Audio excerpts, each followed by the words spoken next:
It's 11:59 at Gun Owners Radio, and this is the Penn Patriot, music and the truth until dawn. Right now, I've got a few words for some of our brothers and sisters in the occupied zone. The chair is against the wall. The chair is against the wall. John has a long mustache. John has a long mustache. It's 12 o'clock, Americans, and another day closer to victory. And for all of you out there on or behind American lines, this is your song.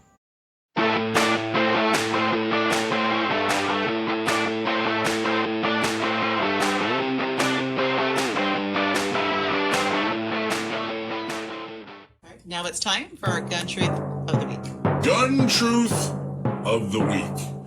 This is the part where we tell you some kind of gun truth, some kind of factoid about guns, about the Second Amendment, about gun ownership that you're probably not going to see in the 6 o'clock news, but we want to bring you the facts so that you are well armed when it comes to having discussions on the advantages of gun ownership and the Second Amendment.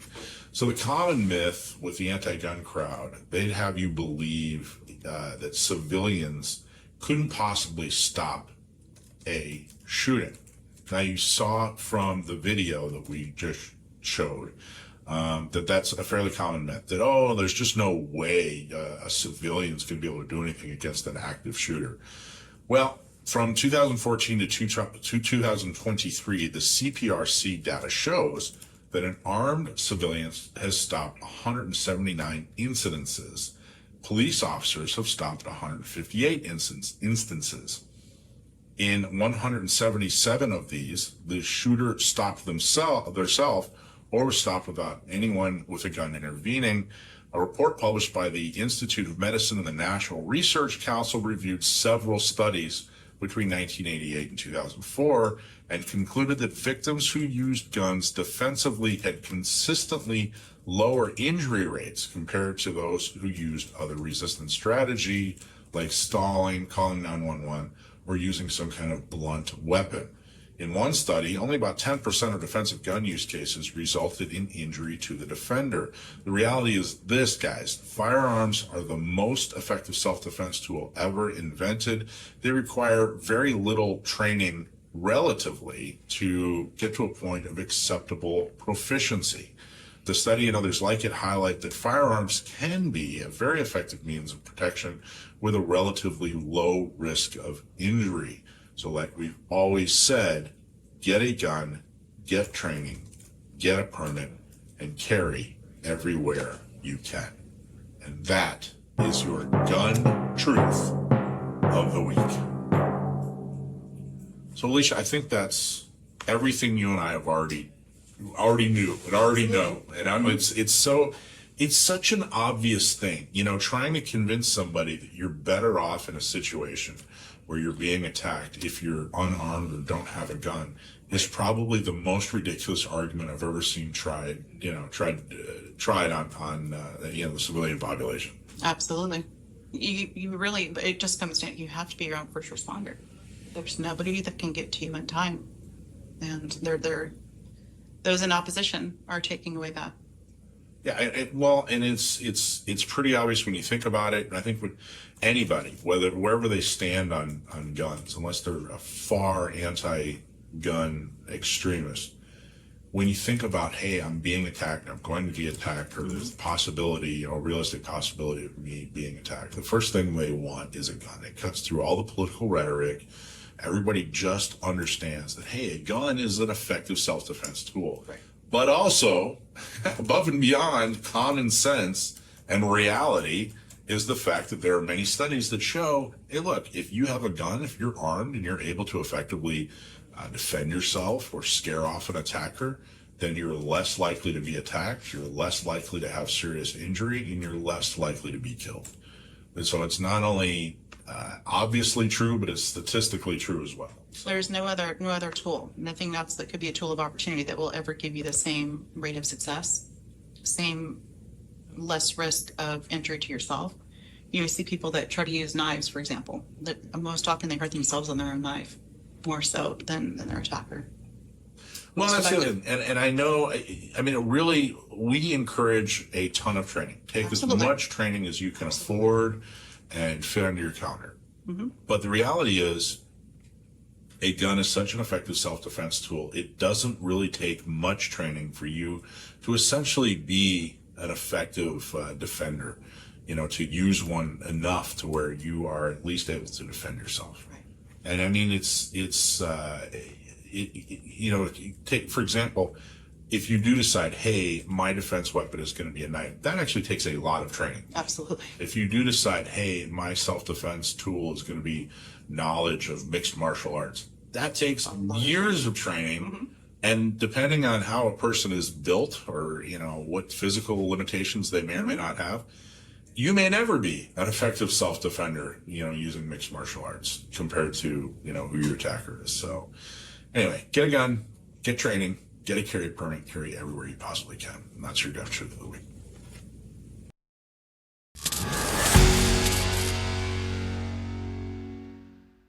Okay, we are going to do a Q&A. We like to answer any questions we possibly can on the show, because if someone is writing in or emailing or texting or calling and they have a question, then I'm willing to bet that a lot of people have a question, either in San Diego or Southern California or nationally, depending on the question. We got a pretty interesting bit of information here.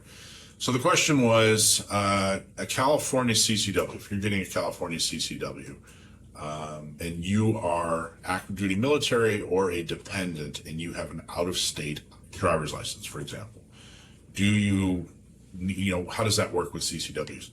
The answer used to be, if you were here on orders, either active duty or a dependent, and you had a driver's license or state ID from your home state, then you would show your state ID from your home state and you would show a copy of your military orders, and that would be acceptable. That has apparently changed within about the last year. DOJ has actually stopped accepting that. So it wasn't at the request of the sheriffs, it's actually a DOJ thing. So based on the application guidelines, so when I spoke with licensing in San Diego, they sent the following response. Based on the application guidelines, individuals stationed here are required to obtain a California ID.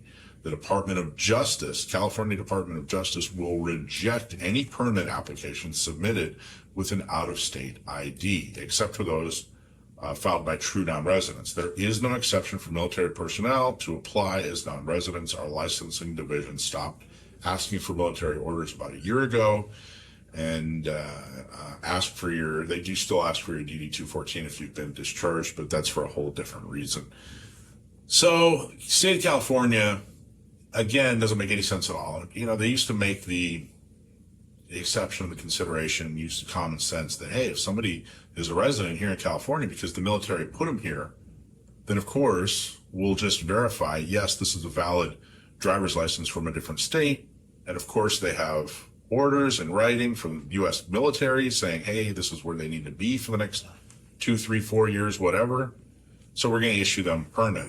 Now they've decided not to do that anymore, which doesn't make any sense at all, because it's right at the same time when they started issuing permits for people who are out of state. In other words, if you live completely and totally out of state, you're in Nevada, you're in Kansas, you're in New York, and you want a California CCW, you now can get one without even stepping foot in the state of California. But if you are a resident of California, but from another state, now you have to get a state ID from California or they don't want to issue. Doesn't make any sense at all. I have a question. Yes, ma'am. I lived in California all of my life, so I have no experience with this. If these military people, they choose to go out and get the California ID, does that then make moot the one that they? Because I know a lot of military will keep their citizenship in a different state for lots of different reasons, right? Your cheaper car registrations, you have lots of different things. Does that mean that they give that up, or can they have dual? Well, the answer is it's going to vary state to state, and I can't speak on every single state. But the best thing to do, what appears to be the best thing to do, is if you are going to get a CCW and you're here, you're either active duty or a military independent, and you have an out-of-state driver's license, and you want to maintain residency in wherever that state is, you're going to want to get a state ID, not a state driver's license. So you get a California state ID, and then continue to use your state driver's license. In most states, I'm going to say this, and I'm sure some people are going to give examples on why this isn't exactly accurate, but for the most part, there aren't a lot of consequences if you're a military dependent to getting a California driver's license and giving up your, state driver's license wherever you came from. Not a lot of consequences. I mean, it's not like you're paying, income tax differently because if you're making income tax here in California, you're paying income tax here in California. There's just not a lot of consequences. Of course, I'm not a tax expert. That's not tax advice. But it seems like the best thing to do, and what we're thinking looks like the best way to go. And what we're seeing people do is if you want to maintain your host state driver's license and you live here in California, then you want to get a California state ID if you're applying for ACCW. So there you go. There's your Q&A. Those of you who know me know that I love to train. I have trained with some of the nation's top folks. I actually just spent 3 days training with Brian Hill of the Complete Combatant right here in San Diego, but I've also traveled all over the country to take classes with the nation's premier firearms instructors. I usually have to travel far away to get these classes and to train with the best, but Gun Owners Radio is bringing one of the best right here to San Diego. You are going to take away a lot of good information, and above and beyond that, you will get to tell people for the rest of your life that you trained with a true legend, Massad Ayoob. Last time I took a class from Massad, I had to go all the way to Detroit. So you guys are very lucky. Do not let this opportunity pass you by. Massad Ayoob is returning in September. September 4th and 5th, there will be a live fire class at Lemon Grove Rod and Gun Club in Alpine. September 6th and 7th, there's a classroom class here in Mira Mesa. You're also invited to our welcome dinner on September 3rd at 6 p.m. at Alisha's. You'll have a chance to meet with Massad and listen to his talk, Justifying Armed Defense. Gun owners often get asked, why do you even need a gun to defend yourself? You will get a chance to hear Massad Ayoob's take on the topic, so get your tickets now.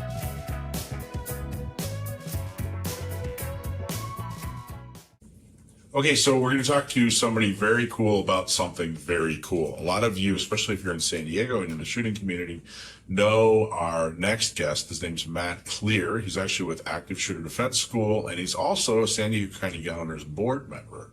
What you may not know is that Matt is also a pilot. So he also runs Clear Sky Aviation. He has a helicopter, and he's partnered with Change of Behavior, a guy named Brian, who's also a firearms instructor here in San Diego. And they're going to start offering, or have already started to offer, a very cool service when it comes to guns and helicopters. So we wanted to have him come into the studio and talk about it. How's it going, Matt? Well, first of all, thanks for having me, Mike. Yep. It's the first time on this show, and I think I've been working with you since, what, 18? Long time. I was, you know what I was thinking about the other day, totally off subject, is I think the first time, you and I were like in the same kind of universe for a few years, but I think the first time we met was on some guy's podcast. He wanted a couple of gun guys. You probably don't even remember. Maybe. He wanted a couple of gun guys, and we met at this brewery, and we were just like, who are you? And I was like, I don't know, who are you? And he's like, oh, nice to meet you. We're on this podcast. I do remember that. That was like 15 years ago. Had to be. Yeah. Had to be. So anyway. So when was the official inception of San Diego County? San Diego County Gun Owners 10 years ago. It's actually, we're going to have our 10-year birthday party coming up in like October, November. And then Gun Owners Radio is something like 8 years old. Wow. So yeah, I think we've had 400. This is the 473rd episode of Gun Owners Radio. That's awesome. Yeah. All right. Anyway, okay, so let's talk. So first off, you are an instructor with ASDS, Active Shooter Defense School. Yeah. So I was an instructor at the Navy, a competitive shooter most of my life, and it was I started Active Shooter Defense School 2013 on paper, before I was actually out of the Navy. And it was pretty successful right from the get-go. And I kind of modeled the business on what don't I like about the firearms industry, right? What's one thing you didn't like about the firearm? Well, the real touchy-feely, grabby, angry firearms instructor. You know, Like drill instructor style. Yeah, and that style just it irked me while I was in the Navy, and I didn't teach like that. There's no reason for it. Okay, if you treat people like children, they behave like children. If you treat people like adults, they behave like adults. You said boundaries and responsibility. And it doesn't matter if I'm an angry drill sergeant or I'm the nicest guy ever on the range. Every time we teach a beginner's course, at some point I'll get a gun pointed at me. It's just part of teaching beginners how to do it, especially in large groups. It just get muzzled. You get you get flagged. But treating people like adults, making it fun, having a good time doing it. People learn, they retain information better when it's funny. And you teach pistol, rifle, shotgun. You even teach some like close quarters type stuff. We have core classes in pistol, rifle, shotgun, and then we have our operator standards courses. And so the operator standards drills was a set of drills that we had in the teams. And just to clarify for everybody, I was a CB that just happened to be in the right place at the right time with the right skill set, and I got to do a lot of really cool stuff with the SEAL teams. I wasn't a SEAL. I do have some combat missions with them overseas, and that's my deal. So if I say I'm in the teams, that's what I'm referring to, because it was 9 years of my 13 in the Navy. Nice. Maybe a little overnight. Anyway, so now I totally lost. So you teach these classes, teach people how to be, from beginner to intermediate, even some advanced, Right. like how to defend themselves, how to use and operate a firearm, all the good stuff. You teach a lot of really good and valuable classes when it comes to firearms. Like I say, the operator standards is a set of drills, and there wasn't really a measure of combat shooting skills until these standards came out. And so the rifle is 7 yards, 4-inch target. The pistol is 7 yards, 7-inch target, and they're all time and accuracy, but it's not a bullseye. It's if you're either in the 7 inches with the pistol or in the 4 inches with the rifle, and then there's a time standard. And throughout the years of Iraq, we had these drills, and we would practice them weekly overseas. Anytime we could get on the range, we were brushing up, and we had to be proficient in these, or you didn't go on missions. And that was, in my opinion, one of the best standards of combat shooting, because it used to be that it was the one guy with the big leather patch shoulder and the elbow guards and the glasses with the blinders on them that could shoot the 1911 and 50 yards perfect and hit the bullseye, and he was supposedly the best shooter in the world, when in fact, all through the cowboy days, all through the inception of America, combat shooting was the standard. It wasn't who could shoot. It wasn't people a quarter at 50 yards. It wasn't bullseye. It was who can defend your life and stay alive. Right. And they're two entirely different skills. And we teach both of them. And marksmanship is a key aspect of it, obviously, but it's not the standard when it comes to gunfighting. So we use these operator standards drills, and by the time you get to the operator standards course, you've been through the 2.5 where we talk about transitioning from pistol to rifle and rifle to pistol. Blah, blah, blah. You have, and you've probably attended that class several times, so you're comfortable. So we really focus on the drills in the morning, and then in the afternoon on the operator standards courses, the topics change. So maybe this week it's CQB, and we have some facades, or we use a kill house, or maybe it's outdoor bounding, Overwatch, movement drills, squad stuff, things you'd never use unless you're in the military, but it sure is fun learning it, right? And I'm sure it provides a level of comfort with your firearm. That 100%. You know what I mean? So even if that specific skill set is not something you would use when you're living in the suburbs and, worried about the bump of the night, it still provides a comfort level with firearms. Sure. Especially, in any kind of civil unrest, right? But the CQB, anybody enters your house, all those CQB skills are going to come into play. Perfect. So that's that, everybody loves the CQB, and for good reason. We actually have a 2-man CCW course coming up. Oh, that's cool. And it's kind of Jamie's baby, and I really like it. He did a really good job on it. Yeah. Jamie Franks? Jamie Franks. Like the one and only? The one and only Jamie Franks. So, there you go. Jamie Franks is an owner of Active Shooter Defense School. He's been with us since the beginning. So. But that's all context. Let's cut to the chase. Let's get right to the really super interesting stuff. Okay. So you are also a pilot.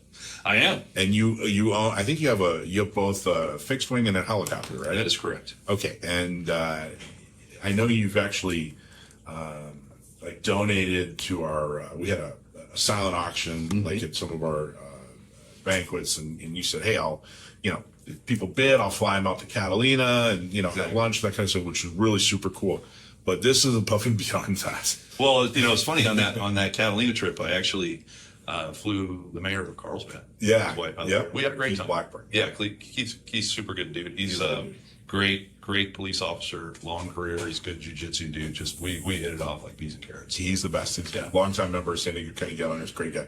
But what you're doing, I had anyone's 2-3 months ago, if someone said, hey, I want to do, I've seen on the internet that you can shoot from a helicopter. I'd say, yeah, the only place I know you can do that is Texas. Right. Well, Now I so have to send them to Texas, but that's not true anymore. well, yeah, and California has its hurdles, but luckily we were able to blast through those like a wrecking ball, and that's kind of how I run my businesses, and we were able to obtain what we needed. And there's no real permits.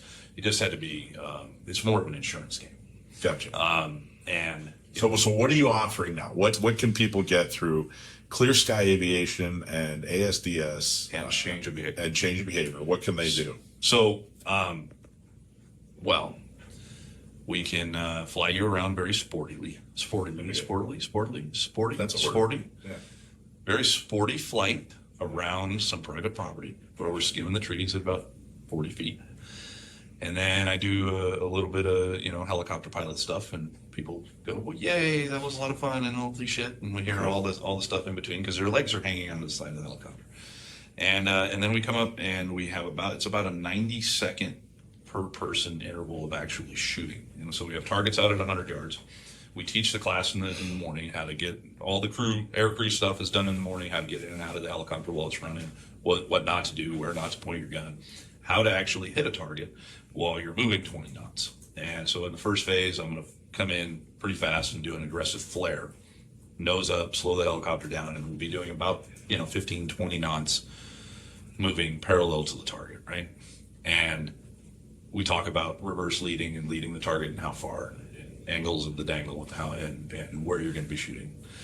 And then we go and once we've reached a hover, and we're about 100 meters on big steel targets that have flashers, and it's a pretty mountainous area that we're doing this, so it's a lot of fun. Then we back up, so we're going backwards about 8 knots, and then at that point I'll start doing the laterals where we're going side to side, and that entire run is we have it down to where it's within seconds of 3 minutes and 20 seconds. And it's, so you get the sporty flying through the mountains and over the trees and past Grandma's house and a couple of sporty turns. And then you get the shooting aspect, and then we land, and we just keep rotating this out.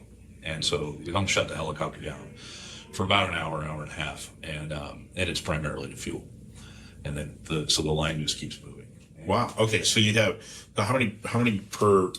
We limit the class to 16. So 16, but then how many per time? I guess per. If it's a colder day, we can and so the big limitation is the helicopters is weight. Okay, so if we have a 250 pound per person weight limit. Okay, if you're a 250 pound dude, and so Brian and I both have to be in the helicopter because he's sitting in the back with you and he's making sure that you don't shoot the helicopter, Right. and doing all the right things. And obviously, I need to be 100% focused on flying the machine. So that's 200 pound dudes already. Gotcha. We have about 950 pound usable load, and that includes fuel. So an hour of fuel, yeah. So 2 or maybe 3 people at a time, maybe We 4. can put 2 shooters in if they're like 175 pounds. Gotcha. Okay. Right. So really 1 or 2. Yeah, and then heat comes into the factor. So the last class we had just a couple weeks ago was 110 by the time we left. So when the air gets thin from the heat, we can't carry as much weight. Okay. So it ended up being everybody was just going alone on the last class. Gotcha. Okay, so you got 16 people in class. You do the class, and then you fire up the helicopter, and 1 at a time or 2 at a time, they get to go out, do some sporty flying, and then shoot from the helicopter. Shoot Yes. targets. Yeah, it's a hoot. That sounds like a lot of fun. On the first one we did, because obviously we were doing this on our own, because we have a helicopter and we have guns, and it's a natural progression of dudes with toys like that, right? So we'll go out to the desert and set up targets and just have a good time on our own. Then we looked into the validity of actually doing it, and that's a lot of talks with the FAA. How are they with? They're fine. They're the San Diego FSDO, the local office, the guys there. I know a handful of them from, we work with them all the time. Whether you're working with helicopters or we're working with airplanes. Anytime you make a change that's not by the book or already documented, you have to get a field approval, you have to do this. And then plus we're a Part 91 certified tour operation. So that took about a year to to get letters from the FAA to do that, and that's a pretty big deal.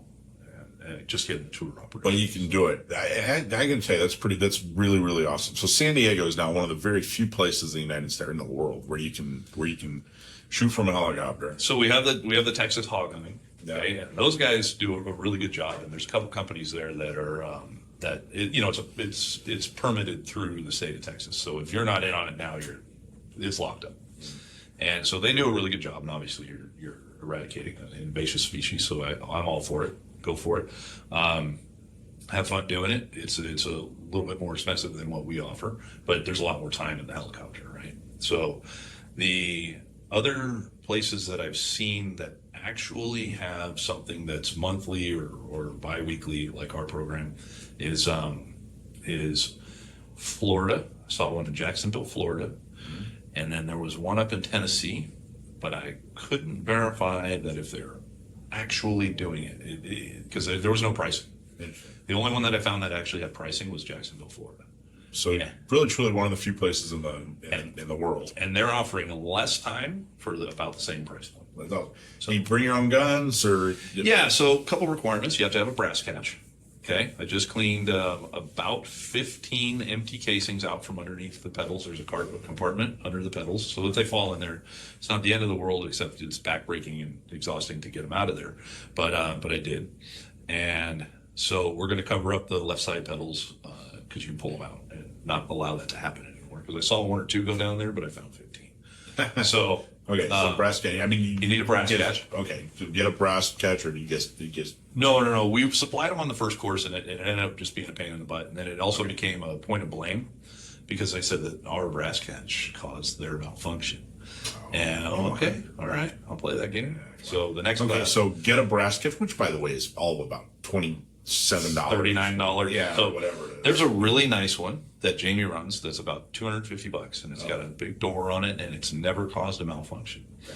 The ones that I have are about $35, and I have two different brands, and they work fine and have never caused a malfunction. Okay. But you need to put it on your gun and take it to a place like Discount Gun Mart and test it prior to coming out and trying to shoot out of a helicopter with all those other things going on. Gotcha. The other thing that we would really like you to have, because we had some PD guys there on the first course, and they had suppressors. That was amazing, okay? Because I wasn't getting my eardrums blasted out because the barrel was right next to my head. The other thing that we do not allow is compensators. Okay, so obviously the blast is literally right next to my head. Okay. And so any kind of muzzle breaker or compensator is a no-go. The best one to get, and the best one that's for the helicopter, for everybody's sanity within the helicopter, is the one that came standard on every A2, and it's $7.99. $7.99, and you throw it on for the course, and you take it off when you're done. Put your cool break back on. But you're not going to be shooting. You're not going to be doing any kind of rapid fire because you're not going to hit anything. And I think even Jamie had about a 60% hit factor. Okay, and he's pretty good. He shot a guy. He's all right for a white guy. I would like you to have as much training as possible prior to. It's not a walk-on course for a beginner. It's a walk-on course. If you have to ask if you can rent a rifle, you're not coming. Okay, we'll be happy to supply you with one when yours isn't working out for the helicopter because you have a sight-in issue or your gun's malfunction. We always have an extra one around. That's set up perfectly and it runs great. But if you need to rent a rifle, it's not for you. You need to be an avid shooter and have some core training under there. Cool. Okay, so all right. So if people want to do this, they go on your website and schedule it, or do you have? Yeah. So ideally, you pay a $50 deposit on the website, so you bring the other remaining amount in cash, so we don't have to tell anybody about it. It's just going to be a you and I thing, not the United States government. But you can sign up and pay the full fee right there on ASDS, or you can just put your $50 deposit down. Okay. And then it's an early day until the days cool off. I mean, we met at 5:30. We were done by 2. Okay. And so it's an early morning, and we do have, like I said, we have the class in the beginning. It's a couple hours, and then the rest of the day is just flying. And from what I was gathering, about the time it took you to reload and reset and get something to eat and drink, you were ready to go again. Gotcha. So it's, you do the math on 3 minutes, and a 3-minute flight for 16 people is rotating. And it's right here in San Diego County, and it's is there a wait list yet? I imagine you're gonna have a wait list pretty soon. There was for this last one, and they're on the next one. The next one's on the 20th of September, and it fills up pretty quick. I was gonna say this is gonna be. I can imagine, I mean, this is an easy drive from Orange County, from Riverside. We're right off the 76 and the 15, so it pulls from both areas or both. So change of behavior is Oceanside based, and obviously we're San Diego based. So we're kind of advertising in both of those markets. So it's been pretty successful so far. I can't wait until you got to let me know when you start getting Arizona students. So you get Arizonians Coming out to California to do cool gun stuff. Yeah. You know, take that, Arizona. Yeah, you know, it's I'll let you know. Yeah, let me know. So we'll see. All right, what else do people need to know about this? Don't worry about getting seasick or airsick. It's the doors are off. All 4 doors are off. You're tethered in. We've got multiple. You've got the standard seat belts that we put around you, and then we have an additional helicopter lanyard, so you're not going to fall out. Do you get to pick your own soundtrack? Can I play it? It's got to be. You can put that on any Instagram thing that you want. Well, it's got to be. But when you're going, it's got to be. We should probably end speakers. Yeah, right. Creedence. It's got to be one of 3 things: Creedence Clearwater Revival, right? Rolling Stones, or Flight of the Valkyries, right? Right. You know, and I'm kind of favored at Learning to Fly by Pink Floyd. You know, you know that's kind of my favorite. I thought you were going to say don't worry about getting airsick because the doors are opening. Just puke right outside. Yeah, it's great because if we're in a hover, it just recycles it right back into the helicopter for you. And during flight, do you get peanuts and a soft drink? Or? You do, yeah. You can use the restroom. Feel free to get up and walk around. And technically, you could do it with an infant on your lap by FAA standards. Nice. So, all right. What's your website? ASDschool.com. ASDschool.com. That's where you go. Active Shooter Defense School. Sign up. Matt is your pilot and your instructor. And he's got Brian, of course, from Change Behavior. Change of Behavior. And fantastic. Anything else that you want to make sure they know? I mean, it's an all-star staff. Jamie's been there. Jamie's there. He's down there on the ground as the RSO and one of the instructors. Brian is a former Tier 1 team guy. Mm-hmm. And he is... this is what he does for a living. He teaches snipers how to shoot out of helicopters. Wow. This is what he does for his day job, and just one of many. And he's really, really good at it. The training is phenomenal.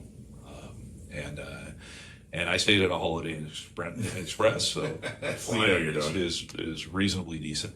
I am a commercial helicopter pilot. We are a legal commercial operation. So good. Check it out. Go, especially if you're anywhere near San Diego, Arizona, Southern California, anywhere, LA, Orange County, Riverside, San Bernardino. Check them out. Come on down. Shoot from a helicopter. And that's awesome, man. Thanks, Matt. Thank you for everything you do. And I appreciate that you did this because I am fascinated by it. So that's awesome. Well, we can also come to you because it does fly. Yeah. So you would need, the ranch we're using is 160 or 200 acres.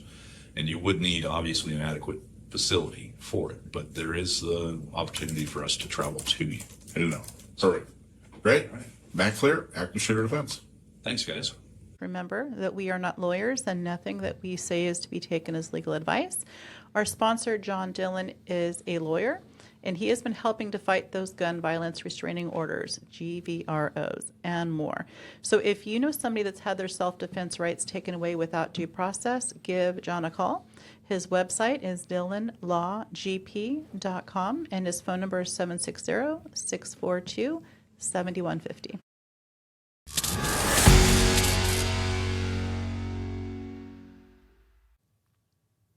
Field Training Alert. This is for the alumni of the Intro to Off-Grid Comms class. You've done the classroom, now we move into the field. Real conditions, real practice, for free. On Saturday, September 6th, 2025, from 9 a.m. to 12:30 p.m., John Baldwin goes live in Balboa Park, San Diego. This isn't another slide deck. This is aerial drone reconnaissance, simulated intel gathering, communications planning in action, mesh and ham radio drills with live check-ins. This is where training gets real and you level up. This is a totally free event, a chance for off-grid comms graduates to get some field training. Spots are strictly limited, so RSVP now. Bring your gear, be mission ready. RSVP at gunownersradio.com/field training. And the next off-grid comms class will be on September 20th at Cargo in El Cajon. You'll learn how to use radios, antennas, and mesh networks to keep your family, friends, or team connected when cell service and Wi-Fi fail. No experience needed, just bring your curiosity.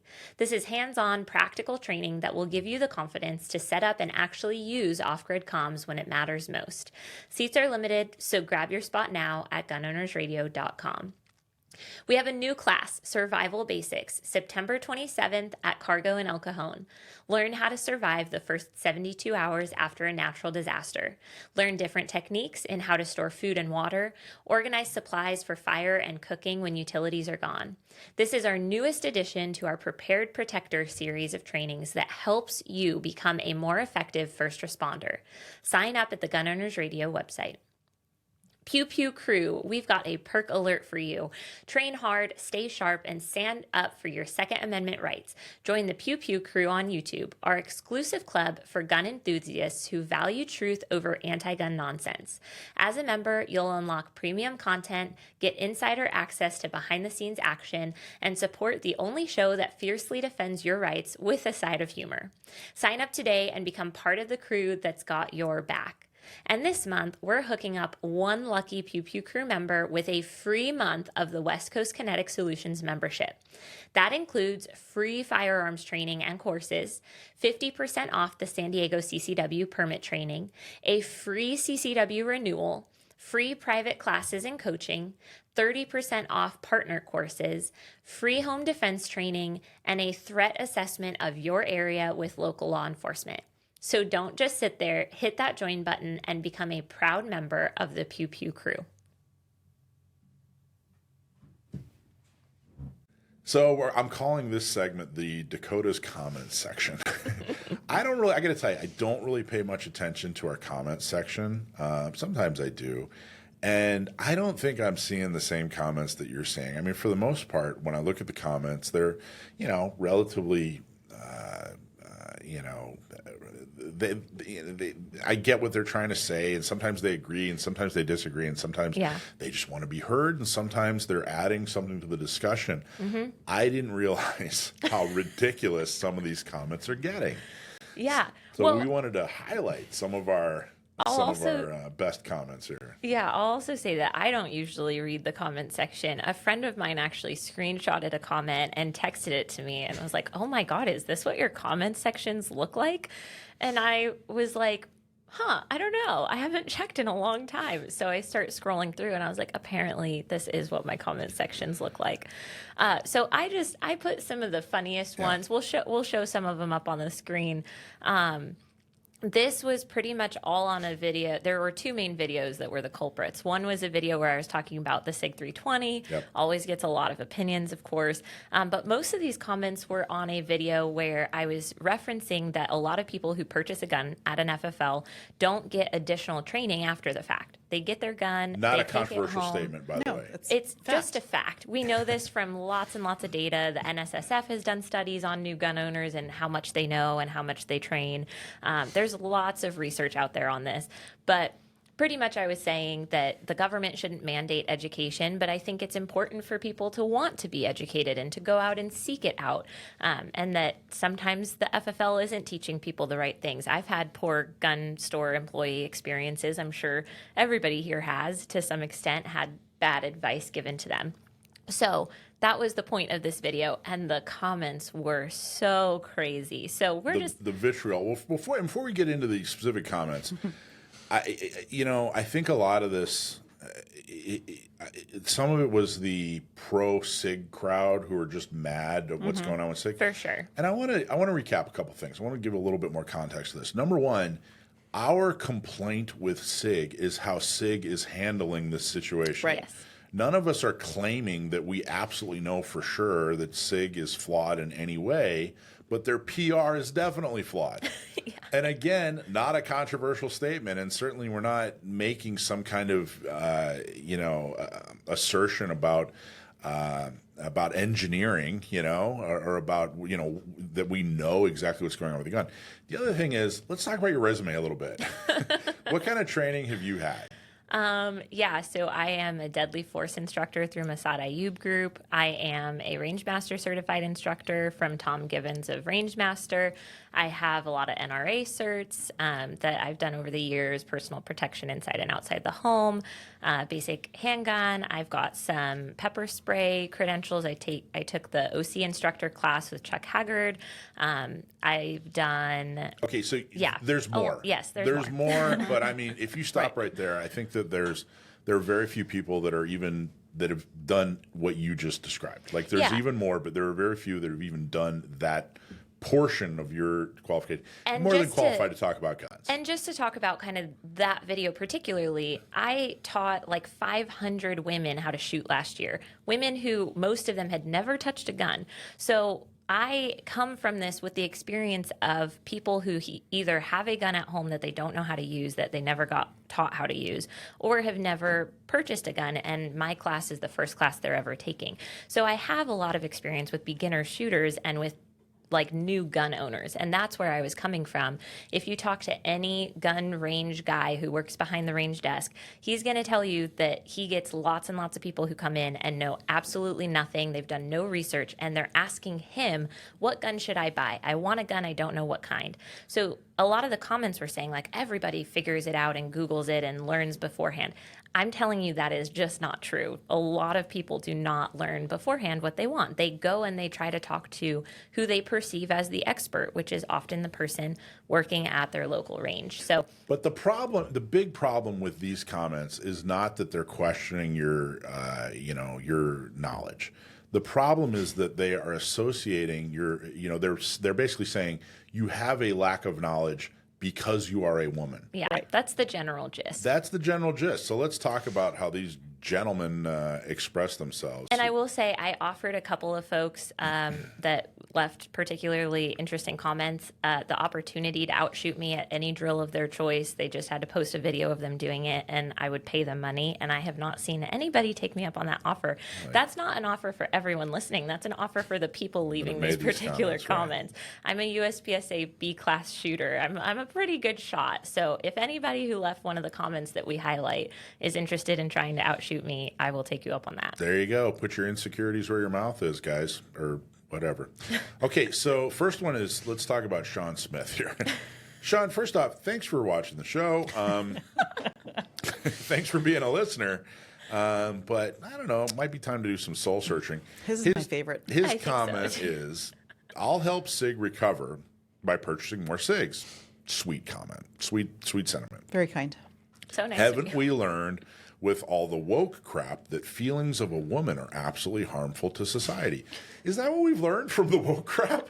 Is that women's opinions are harmful for society? Yeah. Apparently that's what Sean's learned. Sean has learned that women's opinions are harmful to society.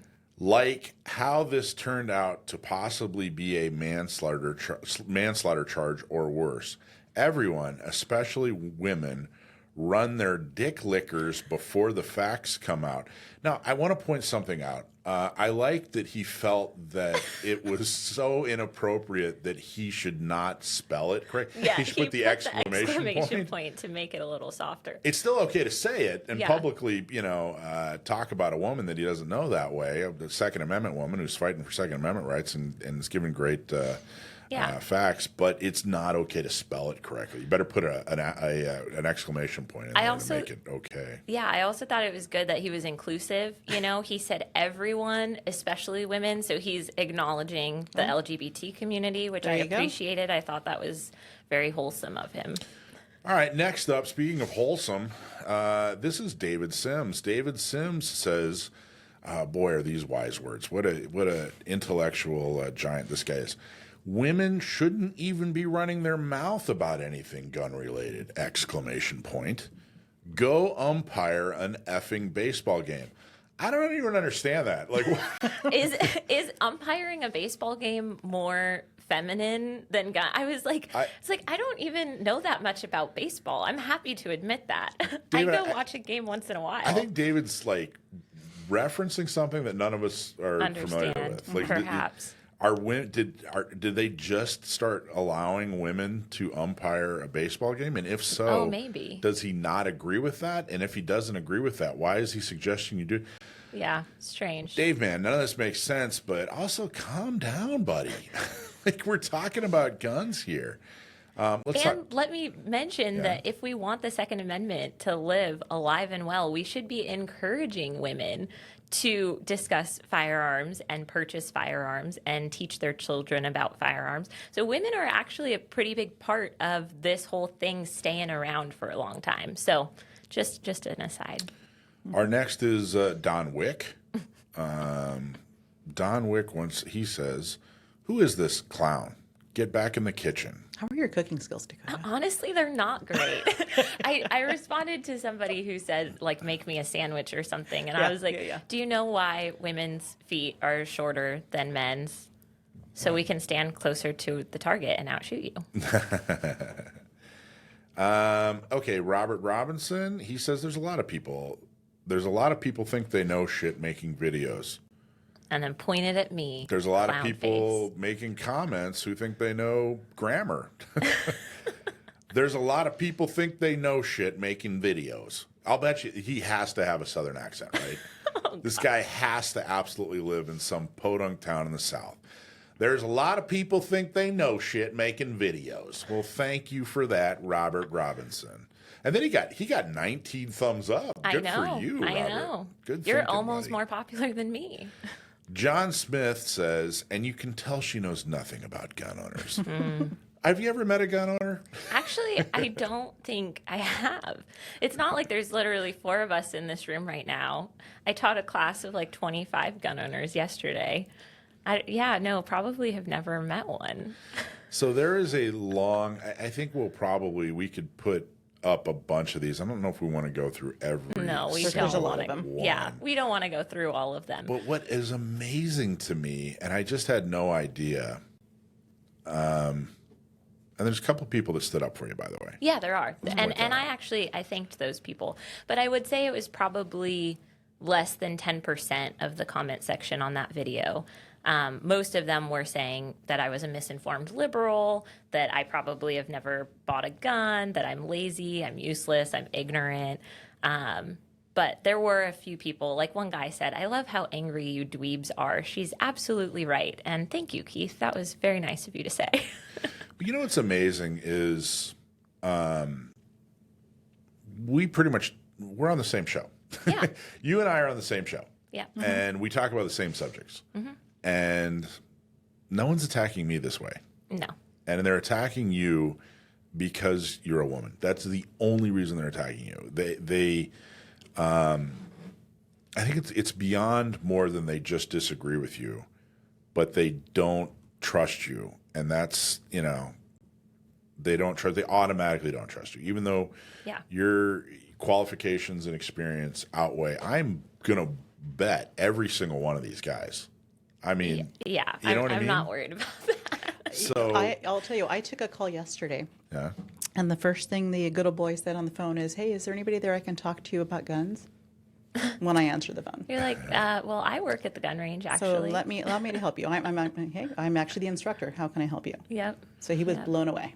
So this guy, I kind of like this guy. Let's skip down to this guy. California is 30 days, by the way. just looking Learn at your that one. information first. Ignorance at its finest. Actually, What is he talking about? I'm assuming he means 1 in 30. Because One no. in thir- I think he's- No. In No? the video, I literally said 10 days later they go back and get their gun, and he's like, "Well, you got to know that the waiting period's 30 days." I was like, "It's actually not." Minimum 10, max of 30. He Yeah, and I it's not had 30 a days. back and Right. forth where he said, "Oh, one of my friends lives in California and told me that." Like I was wrong. Oh, So okay. Well, if one of your friends there, Yeah. what's this guy? Optics are RD. Well, anyway, I like this. Listen, Cupcake. Every purchaser is going to. Again, man, you guys. If you're going to insult people, Grammar's hard. grammar, man, just put it into like a Word doc. Have it spell check you a little bit first. Listen, Cupcake. Period. Every purchaser is going to taught how to lock, unlock, clear, and load the purchased item. You obviously do the know anything about them access of buy a gun must be a liberal. That's a statement. I can kind of read through and figure out what he's attempting to say. Yeah. But You let's just. obviously don't know anything about the process of buying a gun, is what he was trying to say. But I think that he actually proves your point. When you purchase a gun in California, you have to demonstrate that you can lock it, unlock it, clear and load the firearm. Yep. Your point is that's not enough training. 100%. And I will tell you, when they pick up that gun and they come to me, for example, for private training, when it's time to lock, well, how do I do that? Yes. You know, the employee might show them for the purpose of the demonstration so they can do it sufficiently enough to be able to leave with the gun. They've already forgotten it by the time they get to their car. 100%. They really can't function or handle the firearm at all. I got to tell you, my favorite, though, quick and simple. Good old Pat McGowan, whoever you are. Pat McGowan simply writes, "Bullshit, bitch." I think that'd be a great T-shirt. I think we should have, Gun Owners Radio, Bullshit. and then on the back, Bitch. "Bullshit, bitch." You know, one of the ones that stood out to me that has become an inside joke between some of my friends and I, there's a comment from Danny Hickerson that says, "Lotta bim space bows just run their yaps that don't know anything." And the way he spelled bimbos is so funny to me. And now it's like an inside joke between some of my friends and I. So we are now using that phrase, and we really appreciate the laugh because we found that very funny. A lot of people are calling you liberal. Are you? Yeah. I wouldn't describe you as politically liberal. No, I There's am quite a not few of those. politically liberal. Yeah, I think because when a woman's speaking about a gun, maybe the assumption is that I'm anti-gun or anti-2A. And if they hadn't watched the whole episode, they may not have even realized that that was a pro-gun conversation we were having. So I think in a way, this is just like the lesson of social media, is that you see a small clip, you don't get the full context of the conversation. But we thought those were funny. We wanted to share them with you guys. And as kind of all of the listeners who appreciate Gun Owners Radio and appreciate women being in the firearms space, stick up for a woman in your life. If you see something on social media where somebody's being dragged through the mud, stick up for her and talk about it in the comments, because I think a lot of these guys are just trying to do the popular thing of like, let's hate on a woman in the gun space. But guys, I'm on your side. I'm literally fighting for Second Amendment rights in California. I am 100% on the Second Amendment side. So let's not infight. Let's focus on, kind of collectively fighting against these laws that are draconian and awful. And let's make some change. Well, I think the funny thing too is that when you're disagree with somebody or you're mad, you want to hurt somebody, you try to go after what's most vulnerable. So you may not even be, anti-LGBT, but maybe you'll use a slur just to try to get under their skin or whatever. I think it's funny that these guys thought the best way to offend you is to point out the fact that you're a woman. I'm like, I actually know that. Yeah. I'm aware. Not only are you aware, but I think you're pretty proud to be a woman. Yeah, I'm pretty you're okay very with that. competent Yep. and Yeah. Right. There was one, and I'm only going to mention it because I'm in the process of getting Invisalign to straighten my teeth, and I don't want this guy to think that his comment spurred this. This has been like a 6-month process, but somebody did ask me if I know an orthodontist, and yes, I do. I'm working on getting my teeth straightened. Well, I'll tell you that I think it's weird that I like I said, that you're getting attacked so much just for having an opinion and being a woman. I don't think that this reflects really all that great on the people that are commenting. But if it makes you feel any better, just yesterday we put up something on social media, and it was about the fact that I had just been interviewed for a documentary on the Second Amendment, and they said, Michael, just got blah, blah, blah, blah, blah for a documentary. And one guy in there just like goes off on, obese, hypocrite, fat slob, blah, blah, blah. And a bunch of people came to my defense. Oh, that's good. Good, but come to find out, he saw the word Michael in documentary and thought that we were referencing Michael Moore. So now all my friends, I'm like, thanks for the defense, but he wasn't talking about me. Oh my God. They just automatically assumed, fat slob, hey, look, we like Mike. And I'm just like, Thanks, guys. Thanks for the. In all fairness, I kind of jumped in too. But That's anyway, funny. once we figured out, oh, he thinks we're talking about Michael Moore, it was kind of funny. That's hilarious. Anyway, guys, clean it up, man. Don't be so angry. Maybe talk nice to girls, and they'll be nice to you, and you'll have a girlfriend, and all of a sudden, you won't be so angry at women or have such a negative, opinion of them. How does it go? Women seem wicked when you're unwanted. Jim Morrison, The Doors. So there you go. Clean it up. Be nice. Take a pill. Relax, for God's sake. But then maybe, I don't know, watch the entire clip rather than just see a few words and see some woman talking her mind and that makes you angry. Mm-hmm. Grow up. There you go. There's our segment. So that's the Dakota's comments section. Congratulations, Dakota. Thank you. You've made it. Yeah, it really doesn't bother me. This is all in jest. Like, I'm very secure in who I am. It does not bother me to have people that I don't know on the internet talking like this. But I do think it's just an interesting kind of social experiment. So there you go. So when you're using it on your firearms, because it takes about 3 cleanings. So I like to say it's a clean shoot, clean shoot, clean shoot process, much like seasoning a cast iron skillet. So you're going to field strip your firearm, break it down, and then you're going to put our product on piece by piece by piece, covering the entire firearm. Then you're going to take the barrel, you're going to clean the barrel inside of that, and then you come back and you wipe it all off, and you're done. It's that easy. Remember, seal one and done. All right, now we're ready for everybody's favorite segment, Stump My Nephew. We found out years ago that my nephew Sam is extremely good with gun trivia. So if you have a trivia question that has to do with guns or gun history or gun function or anything having to do with Second Amendment or guns, send it in. We'll take a look at it. If we use it on the air, you'll get a hat or a t-shirt, whichever you prefer. And if you end up stumping my nephew, you'll get a cool special prize. But good luck. So Sam, how's it going, man? Not bad. How are you guys? Fantastic. You ready for this week's question? I don't know. I hope so. You've gotten me good the past couple weeks, so we'll see if I can recover. I think this one's a little difficult too. Now, remember, everybody, we haven't shown you the question yet, correct? You have not seen the question. You haven't heard the question yet. Right. So this is the first time I have no idea what the question is. No idea what the question is.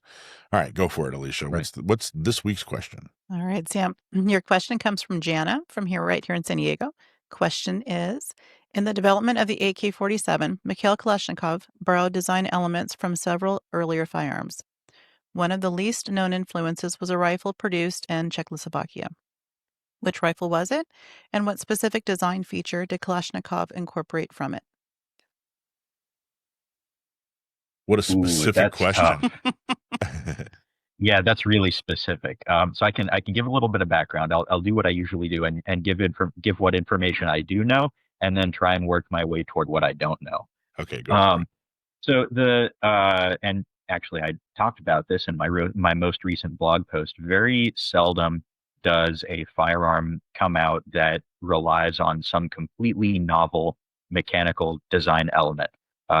That's not to say that no one ever comes up with anything new, but the AK series of rifles and its derivatives like the PSL and the PKM have a lot of design elements from previous designs. And that makes sense. Kalashnikov took ideas he knew worked and then re-engineered them to fit into the parameters of what the Soviet Union needed.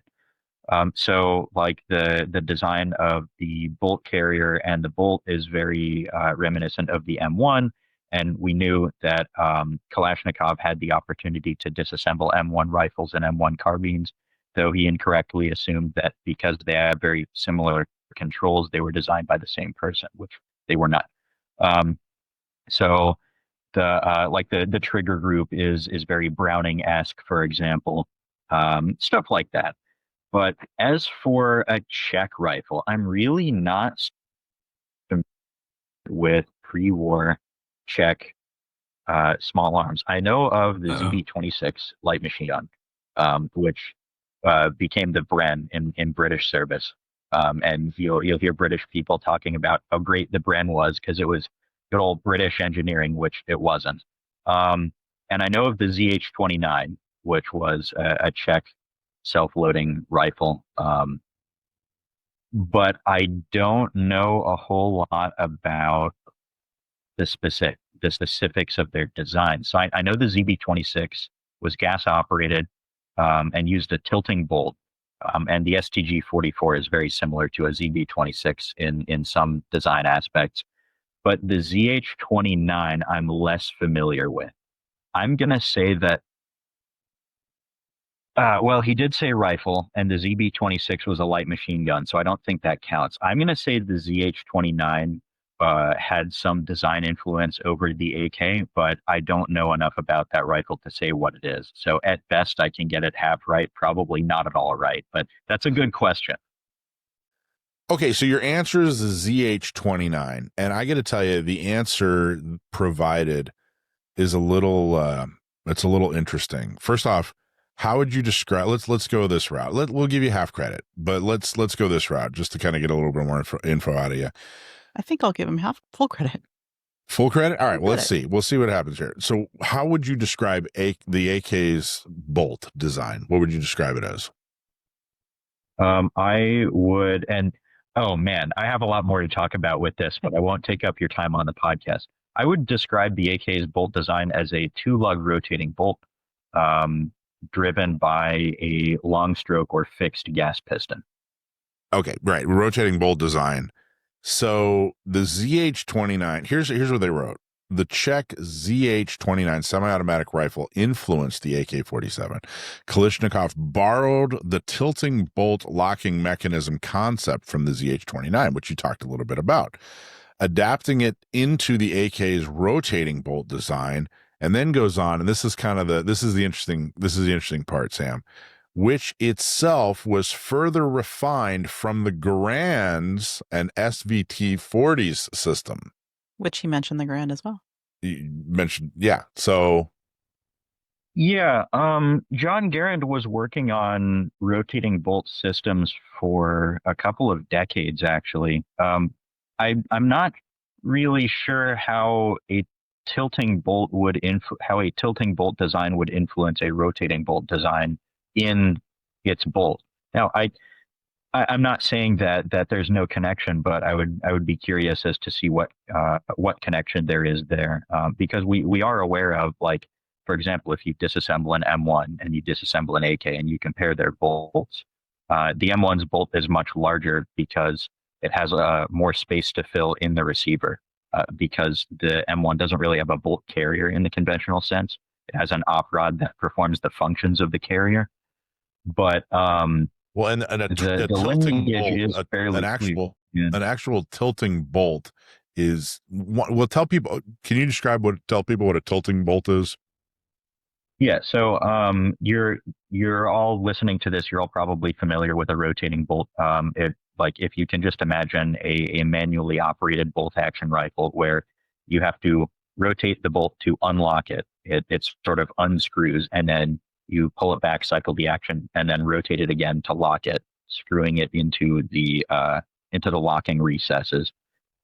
A tilting bolt design locks into, you have a bolt carrier with sort of a wedge shape. I'm not explaining this very well, I'm sorry. You have a bolt carrier with sort of a wedge shape, and the bolt itself tilts and has sort of shoulders that lock into a recess in the front of the receiver, or sometimes the back of the receiver, usually the front of the receiver. And then when the action unlocks to cycle, the carrier tilts the bolt out of that recess and then pulls it back and cycles the action. Which they're different enough. It's I see what you're saying. Like, how could one influence the other? Maybe they decided, hey, we don't want that, so let's go this other direction, and that was the extent of the influence. The Soviets did have tilting bolt designs of their own. The SKS, for example, is a pretty well-known example of a tilting bolt rifle. You're accomplishing the same thing, locking the action. It's just a mechanically different way of doing it, and there are a lot of different ways of doing it. You can have a rotating bolt, a tilting bolt. You can have a flapper locked system like its name escapes me right now. The Fedorov, the Russians developed decades earlier. But I'm not saying that the answer provided by the person who sent it in is incorrect. I'm just curious to see the receipts. Curious to see the receipt. It's a little subjective. In any case, you got the answer right. I think you gave enough follow-up information. We're going to give you full credit. So, Jana, you get a hat and a T-shirt, or a hat or a T-shirt, but you don't get the special prize. I think Sam successfully answered that. So the AK-47, as far as Czechoslovakia firearms goes, it was influenced by the ZH-29, specifically the bolt design is what they're saying was influenced by the ZH-29. So there you go. According to whom? Jana, you said? According to Jana from San Diego. But Jana, we want to see the receipts. Send the receipts. Yeah, let's see. I want to learn something. I want to be, I want to be educated by this. I want to learn something. There you go. All right, Sam, awesome job. Very interesting information. Anything else you want to talk about or cover?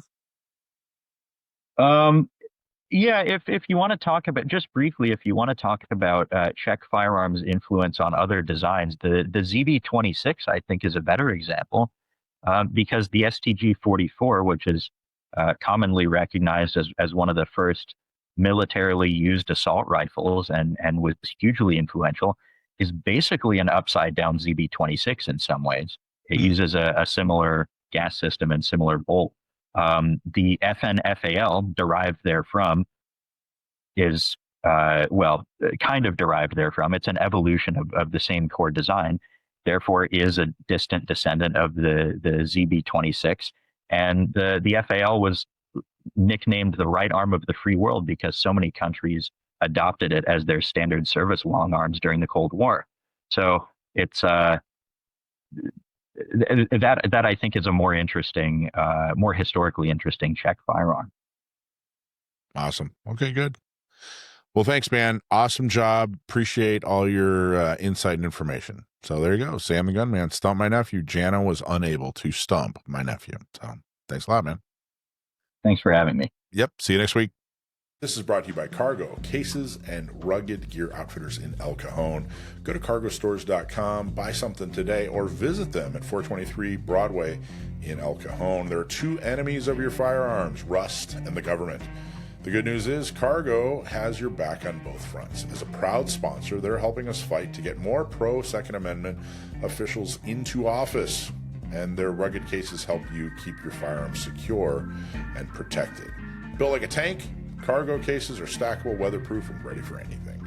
Whether you're hitting the range or going off the grid, you need a Cargo case. Whether for your gun or other equipment, you need a Cargo case. And here's something that's just for our listeners. If you buy a Cargo case in the store at Cargo Rugged Gear Outfitters in El Cajon, just mention Gun Owners Radio, and you're going to get a free desiccant pack. And that's going to help keep your gear bone dry, battle ready, and rust free. Visit them at 423 Broadway in El Cajon. Great products, great prices, and uncommonly good service. Cases and Rugged Gear Outfitters. Cargo. Check them out.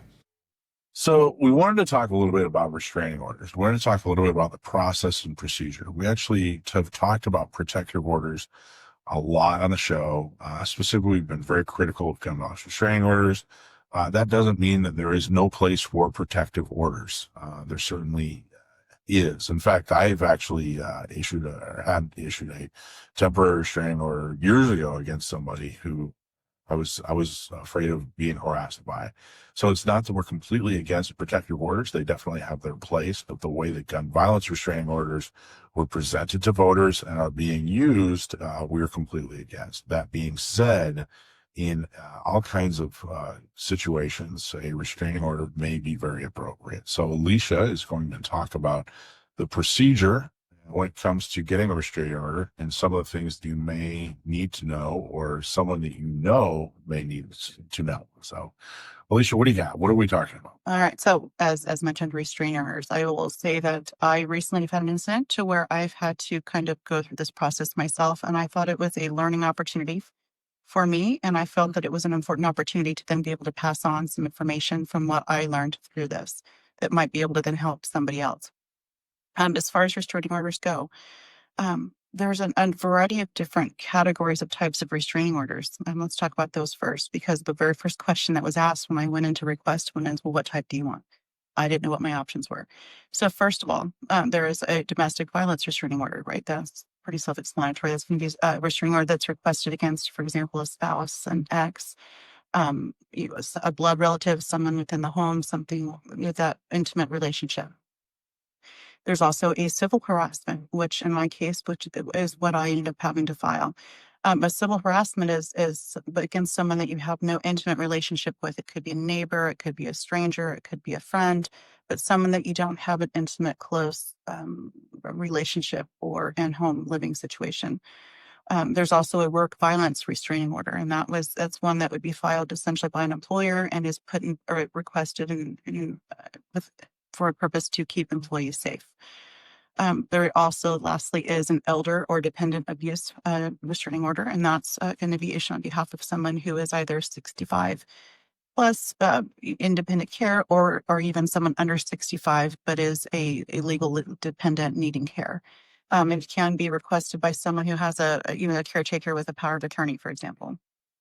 So those are primarily your categories of restraining orders that you can request and go into and get. The paperwork is different. So the paperwork, so the application is actually different. Applications are different. And the location that you file them can be different too, depending on what you're doing. Interesting, but it doesn't sound like the results are different. It's still some kind of order saying that a specific person has to stay away from it. I'm wondering if, because I looked into this a little bit, it is interesting. There's so many different types, and I think it's really just a matter of, this year they passed this law regarding protective orders, and the next year they passed this other law. So they ended up kind of, copying the same thing and just calling it something different. So they apply it to a different situation. For example, the work violence is one that is a little bit unique and different. For example, your domestic violence, your civil, your elder, or dependent. Those restraining orders, if granted, can prevent someone from being able to come within a certain yardage of the requester. It can stop or prevent someone from even being able to reside or stay in the home. It can require them to stay a certain distance away from your workplace, from your vehicle, your school, your kids' school. It's a lot more broad. The workplace violence, however, is simply going to be that they can't come within a certain distance of the location, the employer, the business. So that one's a little bit different. And when you request these, what's important to note is that when you do this paperwork, a couple different things. First of all, I looked at this overwhelming packet that they gave me, and they said I had to complete it. It had to be completed by 3 p.m. because what it is when you complete the packet, you turn it in, it goes immediately to the judge and is heard and is reviewed that day. And the judge makes an immediate decision. They either decide to grant, to deny, or give a partial grant and a partial denial. So it needs to be received by a certain point in the business day to be heard in that same day. And it was a little overwhelming for me. I actually ended up taking the packet and going home and not turning it in that day because I was just overwhelmed. I was unsure. I looked at some of the questions and I thought, I don't want to screw this up. So one other important thing to know is that there's an option for resources that are there. They actually, in many of the places where you can turn in this paperwork, the different courthouses, there's also legal aid that's there to help you, which I did take advantage of, and it was a wonderful service that they have a separate questionnaire for you, with lots of paperwork involved, right?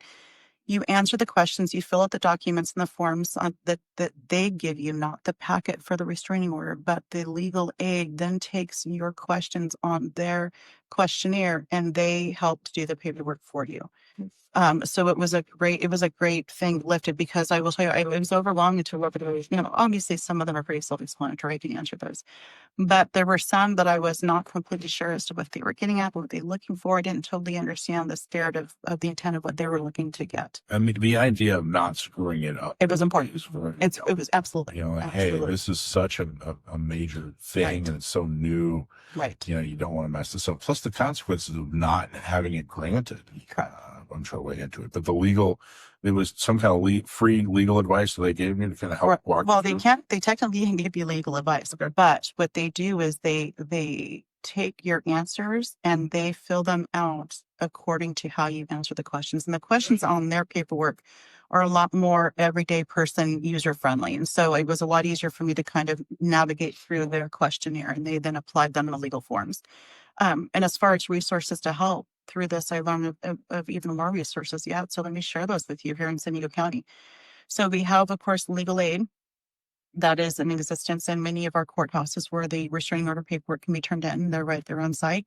Generally note though that their hours are morning until noon or so, thereabouts. They're not there for a full work day handling restraining order requests. They only tend to do them for the earlier part of the day. There's also the Center for Community Solutions. They will also provide you assistance and help with this. There's San Diego County YMCA as well as Becky's House. There's the Family Justice Center. There's also an organization called San Diego Volunteer Lawyer Program. And there's also a website called thehotline.org. That's also a great resource. So those are some great resources that will help you to complete the paperwork, to do the legal part and help hold your hand through the process. I'll tell you, depending on what you are requesting and what you're needing protection from, it can be a very traumatic thing. And then yet to have to look at this daunting stack of paperwork. I imagine there's some people that just walk away and say, I can't even bring myself to do it. It's too much. So resources are out there. Okay, so step one was go to the courthouse. Yes, but you also note that their domestic violence restraining orders actually can't even be initiated and actually started online. That you're, from what I was told, the civil, the elderly, and the workplace all have to be initiated in person. In person. Okay, so go to the courthouse, possibly, depending on the type, you may be able to do online, but go to the courthouse. Okay. Step two is they give you this application. And it's going to be a 2-part application. You'll get a nice thick stack and you'll get a thinner stack of paperwork, and it's very redundant. But it has, it basically has to divide the same information in 2 different places. So you'll fill it out redundantly. Great. And if you get it in by 3:00, it could be issued that day. But there is help. There is help. There is an advisory group Absolutely. that'll say, hey, we'll at least help you complete this. Okay, so now you've got it completed. So you went there, you got the application, you got the help, you completed it. And what's the next step? Well, by the way, as far as completing a couple things, you need to go in with as much information on the person that you're requesting a restraining order against as you can get, right? Their age, or at least the estimate of their age, their race, their height, their weight, their eye color, their hair color, their address, their phone number, any information that you can get on them, you'll need to include that on that form. Now, if you don't have all the information, if you're talking about, age, eye color, things like that, they'll ask you to do your best guess. But give as much contact info as you can. They really need that information to help later, because the restraining order, if granted by the judge, will be temporary at first, and then that there will need to be a service of the restraining order to the person. So they need to be able to find this person, get in contact with them. So come prepared with as much as you can get on that person. And another thing on the paperwork, it will ask for your address several times. There's a couple different places where they're going to ask you to put it. One really important thing to note is that you never, at least I would recommend, and it's been advised, that you never give your home address. They do allow you to give a mailing address. And note that there is actually a program in place where they have a safe program to where you can actually be issued through the restraining order process a fake address that you use in the legal paperwork that will then forward all government issued or sent mail to your actually true proper homes. Because what it is the address that you put on there for you will be disclosed to the person that you're requesting an order against. So That's an important point. Absolutely. And there's going to be questions on these packets. Were you injured or hurt? Okay. And that was one of the questions that I struggled with answering, because in my circumstance, I didn't have a physical injury.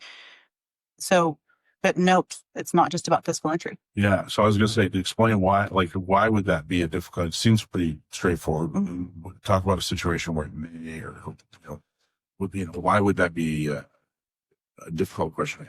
So, I mean, you can think about it. There's all different types of reasons why someone might be requesting a restraining order. This could be someone that's been harassing or threatening, or you feel it is a physical risk or injury. It could be someone that is maybe at risk of like a sexual assault or something like that. And there are times to where the trauma and the injury could be emotional, right? And that does count. So you don't be afraid to disclose the truth.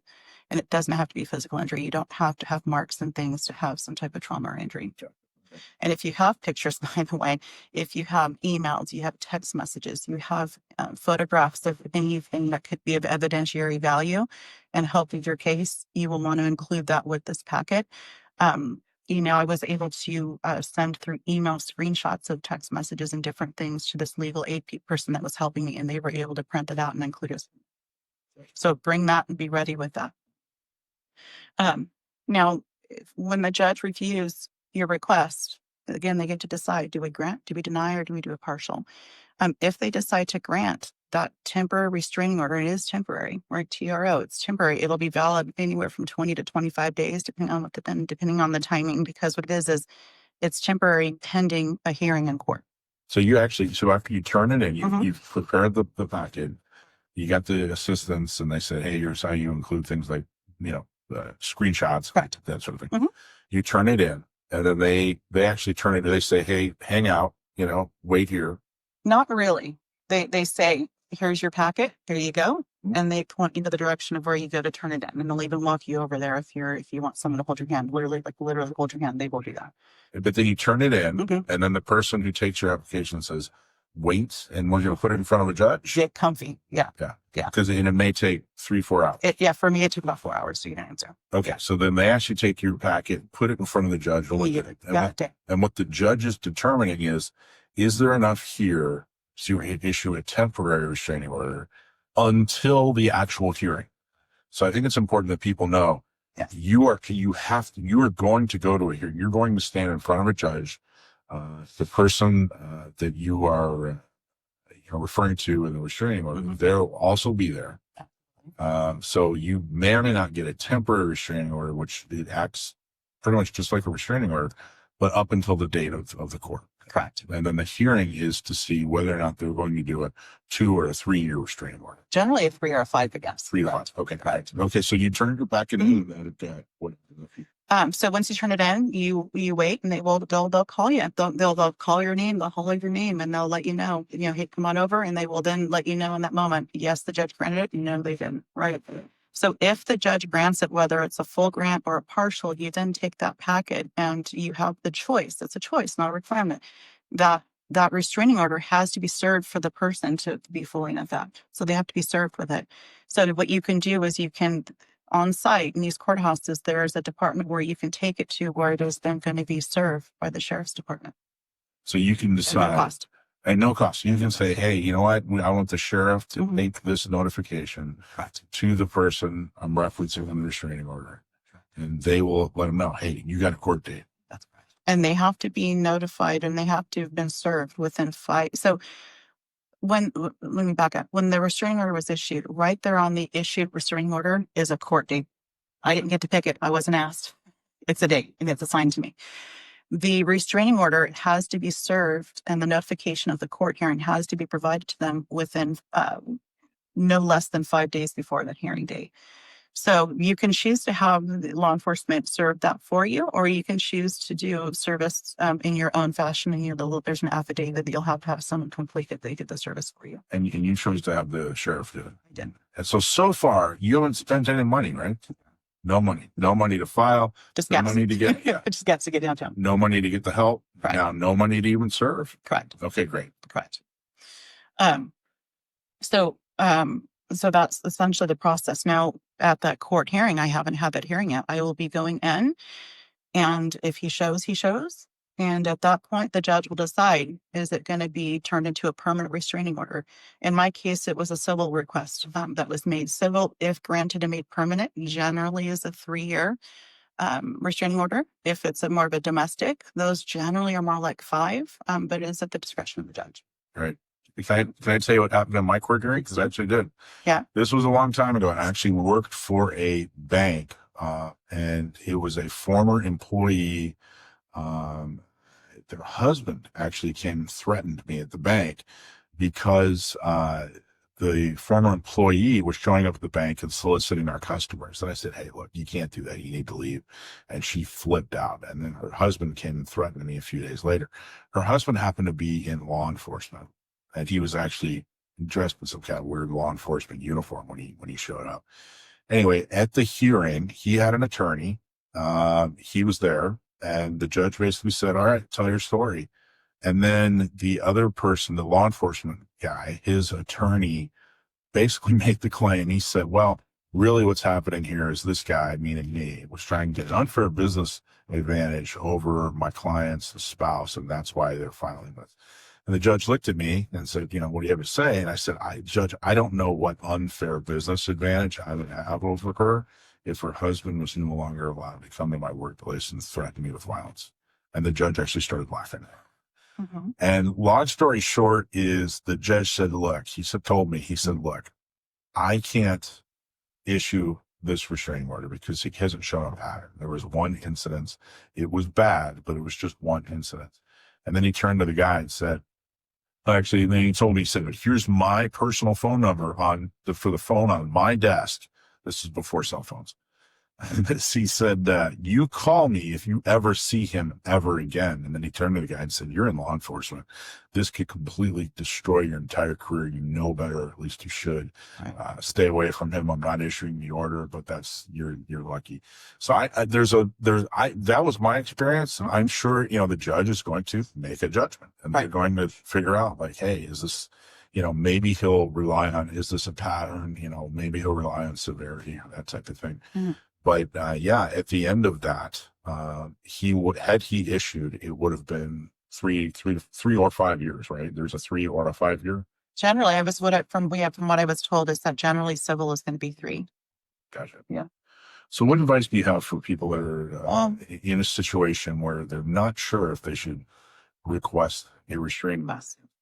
So a couple things. I know, Mike, you and I talked about this before I went down, because I will tell you, I will tell you as the person that's on this side of it, which I've never been before, I was a little unsure. Should I, shouldn't I? There was a lot of things that I was kind of throwing around and considering. So a couple different things. One is, in case you're curious, Clara really briefly want to mention, you do not have to have a police report or a police case in order to be able to file a restraining order. However, if you do, please have that information, the report number, and as part of your paperwork. As far as what helped me to kind of why did I decide to proceed the way that I did, I will tell you that one incident occurred. I'll share a little bit, but I kind of had a freeze. I know we talk about fight, flight, freeze, right? I had a bit of a freeze, and that freeze for me, it took me some time before I kind of woke up to, wait a minute, this was not okay, right? Not only was this not okay, it was not okay for me. It was not okay for others who've been in my spot, which is very likely if I don't be the one to step up and say something and do something. The balls on the guy to do what he did. If he had the lack of judgment to do what he did once or twice, I had no reason to believe he wouldn't do it again. And so I thought, when I realized this is something I have to do. I have to follow through, and I got to do it. And that's where we're at. Well, I remember one of the things, if you're thinking to yourself, I'm being harassed, or someone is harassing me, or someone is causing you some kind of, you're worried about their actions or their potential future actions. Right. And you're not sure whether or not you should file, what the procedure that was just described. There are a lot of checks. I mean, frankly, you go to, you first have to file out an application. The application asks you pertinent information. It does. That's one check. Yep. And then going and getting help. That in itself is it's another check. But then it goes in front of a judge before there's any kind of official action. And if you're worried, like, gee, I don't know if this rises to the occasion of a restraining order, Which is exactly what went through my head. put that information in front of a judge, and that judge will tell you whether or not. So if you're worried, it kind of takes the responsibility off of you. All you have to do is describe the situation. Correct. The judge will take a look at what you wrote, what was prepared, and you got help. And then the judge will let you know, hey, you know what? This doesn't rise to the standard of doing a temporary restraining order. Then there's no harm, no foul. Right. No one's notified. You don't get judged. You don't get, nothing like that.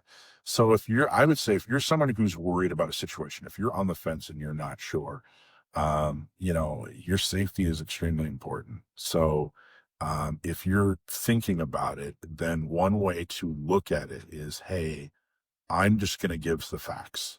I'm not going to embellish. I'm not going to over dramatize. I'm just going to give the facts, and then the judge will let me know whether or not this counts as a potential restraining order. And I'll tell you, I think that if the restraining order possibility is even on your mind, there's a reason. Listen to your gut. There you go. And then, of course, the final check is, of course, you actually go to court, which is, I'm sure it's scary and intimidating, isn't it? Right. It is. Oh, it's a little bit to think about. Yeah. But, I'll be fine. And I will tell you one thing about that. This is not available to me. But one great thing that I found in doing a little bit of research, if you are requesting a domestic violence restraining order, it's very unique to this type of restraining order. There's actually an organization and a program here in San Diego County called One Safe Place. And I'm just going to read it to you because that's not the best way to get this information. They will assist with restraining orders, not only with the writing of the paperwork, but they also will provide, they will do the paperwork actually for you, and they will submit it for you, and they will welcome you into their remote courtroom to appear for your hearing. So you can actually sit in their facility and not be in the physical room with the person. Wow.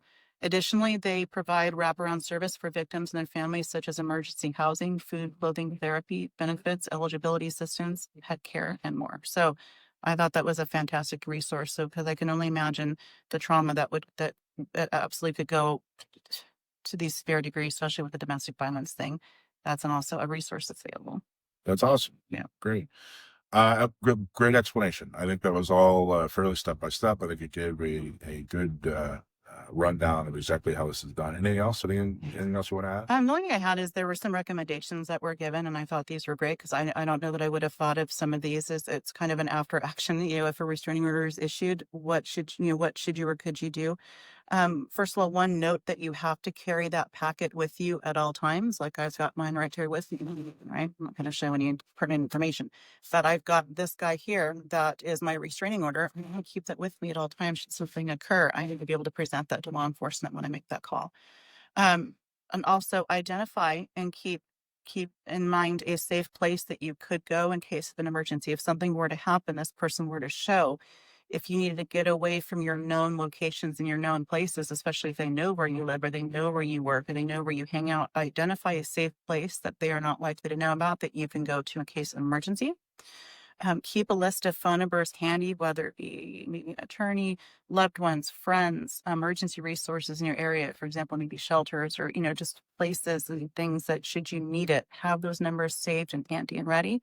And lastly, the recommendation was to have a suitcase ready, not just for you, but for everyone under your care, should you need to take off and leave spur of the moment, and keep it in your car because you may not be able to go home to get it.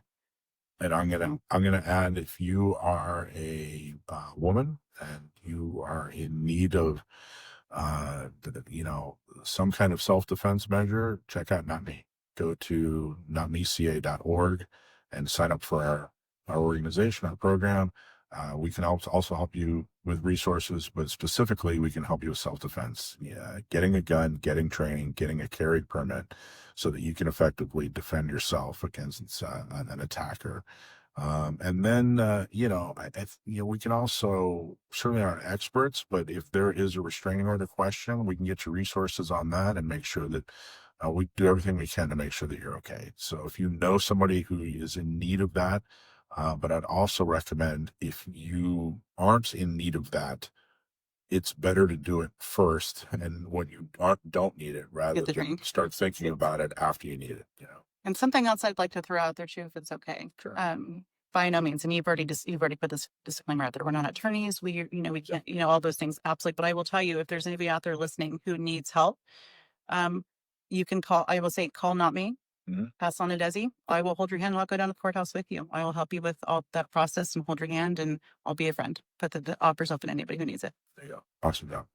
Alisha, thank you for going over all that. I'm sorry about what you're going through, and I think we're going to talk more about it in a different show. To talk about some specifics. So there you go. That's everything you need to know about restraining orders, specifically in California. So let's talk about 1791 Group. If your business is in the firearms industry, you've probably felt it. Marketing's expensive, social media is hostile, and it's far too easy to get lost in the noise. The 1791 group fixes that. They help you to cut through the clutter by clarifying your message so customers instantly understand why they should buy from you. Then they build the systems, your website, CRM, ads, and content that actually turn interest into sales. And because they understand the community, they can even get your brand in front of our gun owners' radio audience, which includes over 100,000 engaged gun owners every month. Don't waste another dollar on marketing that doesn't work. Go to 1791group.com, that's 1791group.com, and tell them Michael from Gun Owners Radio sent you. Start growing with a team that's on your side. All right.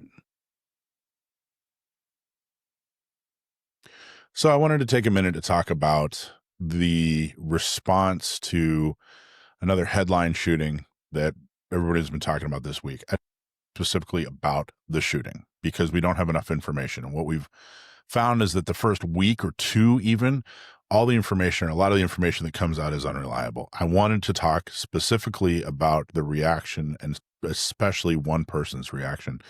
There's somebody named Jen Psaki who's a talking head on TV now, but she used to be the main spokesperson for the Obama administration. And frankly, what she is now is not a journalist. She's no more than just a left-wing Democrat political hack. Her entire purpose is to get Democrats elected and to bash Republicans. And now she's using a horrible tragedy where children died, not to make the world a better place, but to help get her friends and people that she's worked for, people that she's worked with in the Democratic Party elected. And frankly, it's just gross, some of the most disgusting commentary I've ever seen. And I want to respond to something she said directly that is frankly an out-and-out lie.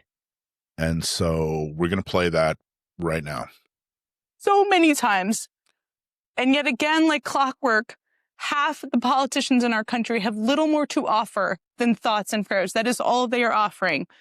Join all of us in praying for the victims, was Vice President J.D. Vance's response today. That's what he said. That's it. Please join me in praying for everyone involved, Trump wrote.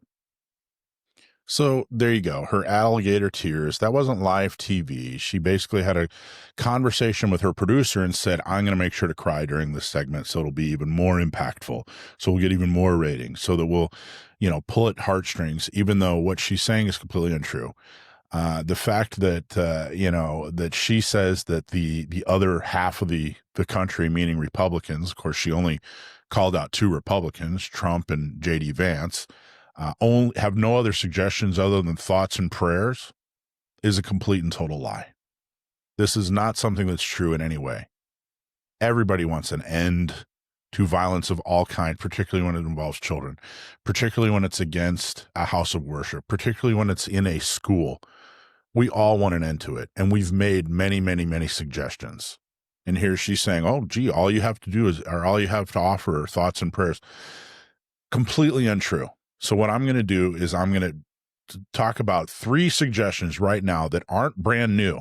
This is stuff that has come up that she's completely ignored.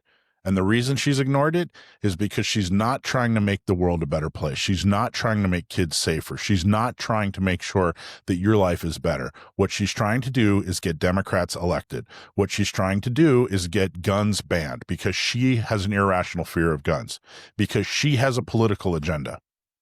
So let's talk about what are the solutions that have come up over and over and over again. Because I'll tell you one solution that she keeps claiming is the problem. You're not going to ban guns. You're not going to be able to ban 400 million guns in the United States.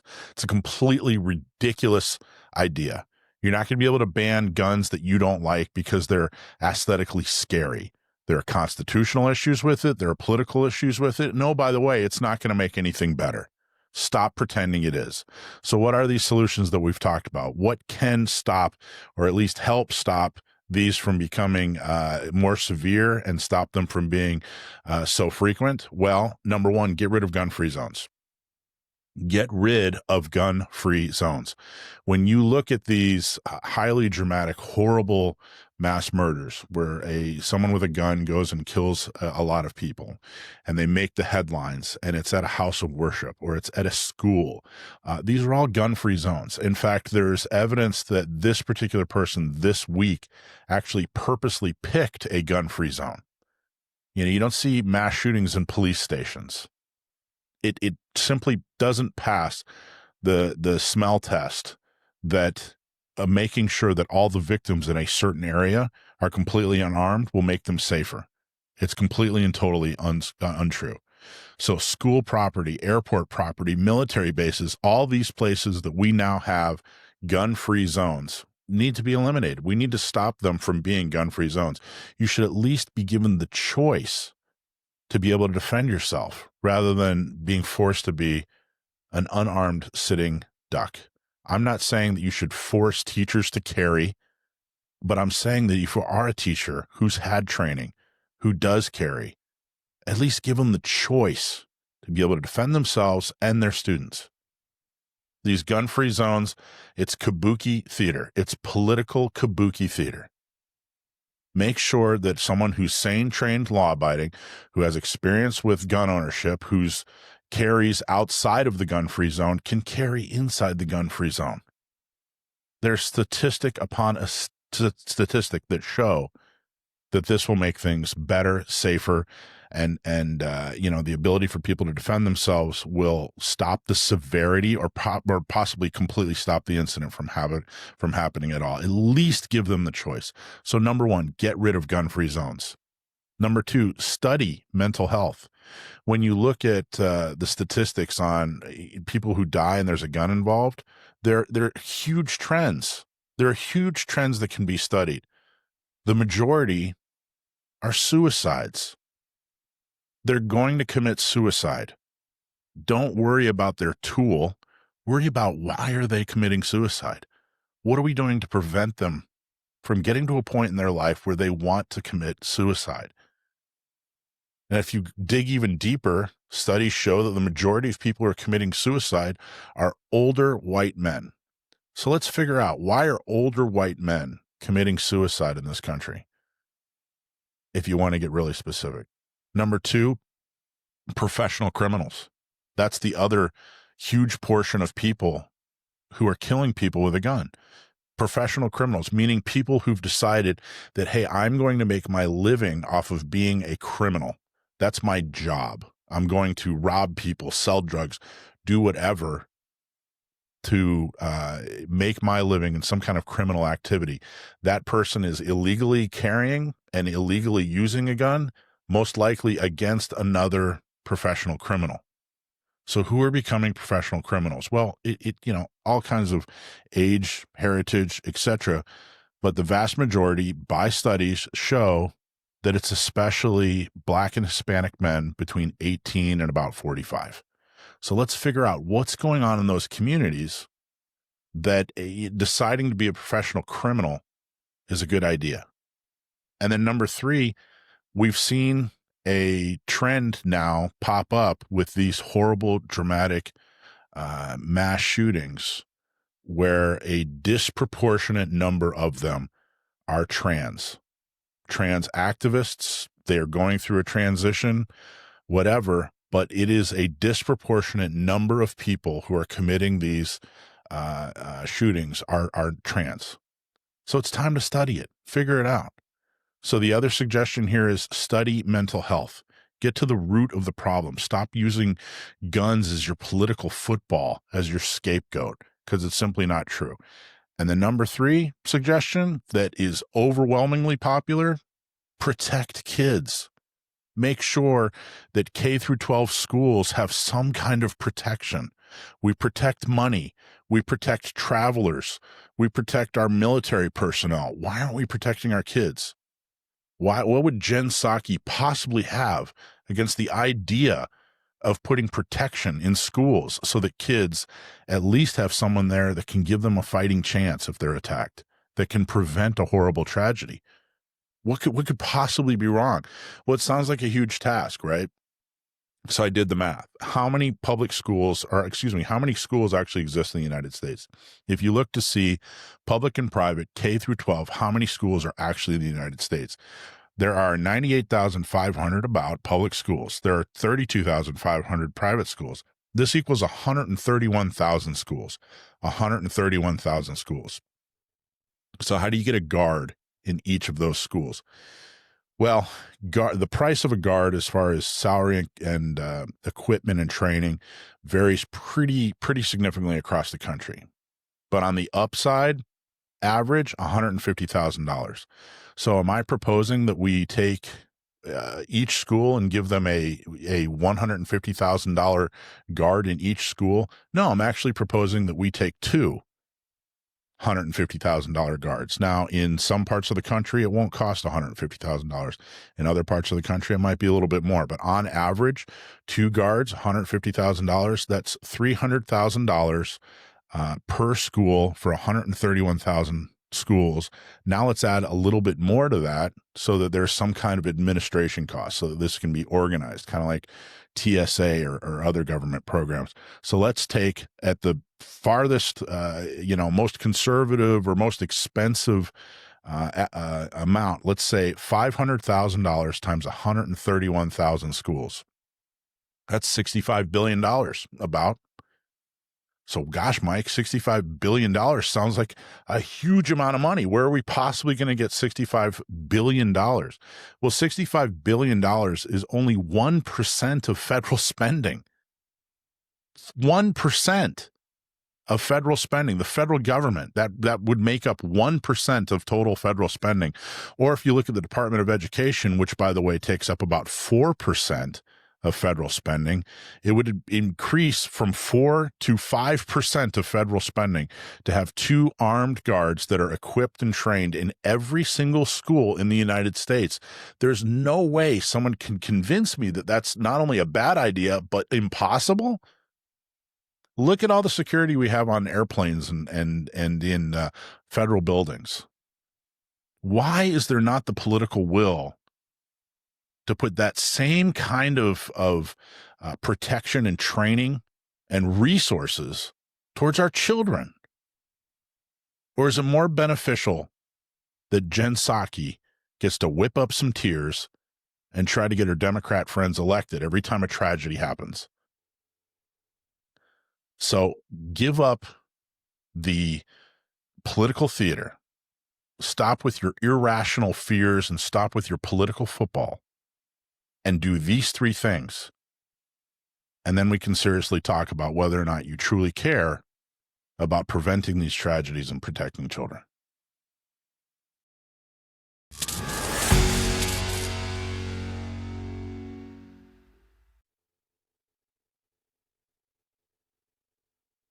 So if you've been watching the headlines over the past week or, even over the past couple of years, you know that there is a lot of talk about houses of worship and their safety, schools and their safety. So I'm really excited to announce that San Diego County Gun Owners has put together a program that can help, and it's called the House of Worship Safety Program. If you are affiliated with a house of worship, if you are affiliated with a school, or you know somebody who is, and you're wondering, hey, what can we do to make sure that our place of worship or our school is safe and secure, or we have some kind of security or emergency plan, what can we do? Reach out to us and we will help you with your needs. We will get you to a professionally trained instructor who can provide a lot of things for a school and for especially a house of worship, specifically a customized safety plan. Basically, what are you going to do if there's some kind of need for safety? How is your place of worship or school going to be set up in order to maximize safety? It's clear, practical strategies that's designed specifically for your environment. In other words, it's not cookie cutter. They'll help you put together a volunteer security team. They'll help you develop it and they'll help you train. That's a security team for your house of worship or your school. Doesn't matter. How do you do that? I know we hear a lot about it, and it's on the internet, and you see video, and they've actually helped prevent a lot of horrible tragedies. But what do you do? How do you actually put one together? And once you put it together, what do they need to know? risk assessment. So what's going on at your house of worship or school specifically that you need to know about? Where are you at risk? Basically help identify where you're vulnerable and what to do about it. And then an emergency response plan.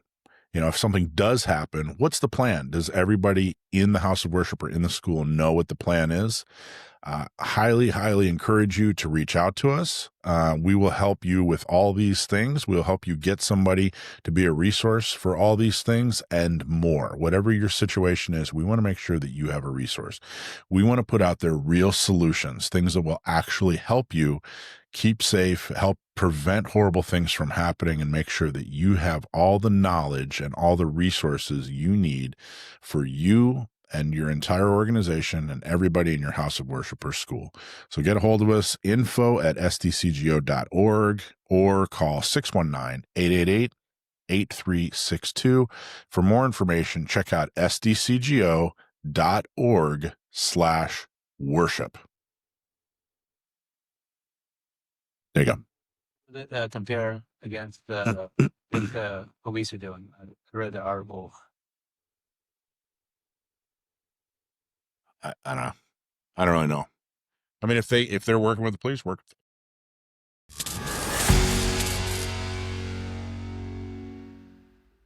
So San Diego County Gun Owners already has a voter guide out for 2026. Even though we're right in the middle of 2025, we're already looking at the 2026 election. Orange County Gun Owners also has a voter guide out, as does Inland Empire. They're not complete. We're definitely going to add more to them, but we wanted to make sure that we put in front of you the no-brainers, I guess is probably the best term. In other words, these are the people that we know we're going to endorse. These are the people that we already know we don't want to compete with when it comes to having other candidates run. These are people that are clearly supporters of the Second Amendment and have a history of doing that. So I wanted to draw attention to one today, and that is Dane White. Dane White is the mayor of Escondido. Escondido is a nice city right here in San Diego County, just off the 15. And Dane is somebody who has been involved with San Diego County Gun Owners from the beginning. Now, we do a lot of conversations and we do a lot of digging in when it comes to lawsuits and bills and laws and all that other good stuff. But I want to make sure that everyone's aware, why are we endorsing the people that we endorse? So I wanted to start digging into the people that we endorse and talking about, well, hey, what makes this person Second Amendment? You know, why are we so happy with the people that we endorse, that we're asking you to give your dime and your time to making sure that they get elected? So Dane White's been involved with San Diego County Gun Owners from the very beginning. He's an enthusiast when it comes to firearms, and he is very passionate when it comes to Second Amendment. He's talked about it publicly in speeches. He's also tweeted about it and put it out there publicly and said, hey, you know, the right to keep bear arms is important to him. He has been vocal against some of the extremist laws here in California that have tried to get passed, and unfortunately some of them have been passed. He's actually done something very cool. He's gotten his city council to recognize our women's program. Not Me. Not Me is a program where we help women who contact us purchase a firearm, get training, and get a carry permit in an effort to stop or prevent sexual assault or domestic violence. Dane was so impressed with the idea that he made sure that the city of Escondido recognized the program and actually had Not Me Day last year, and we're very, very thankful for that. Dane started out on a school board, and he decided he was going to run for city council, or he was going to run for mayor on the city council, which was a big step up.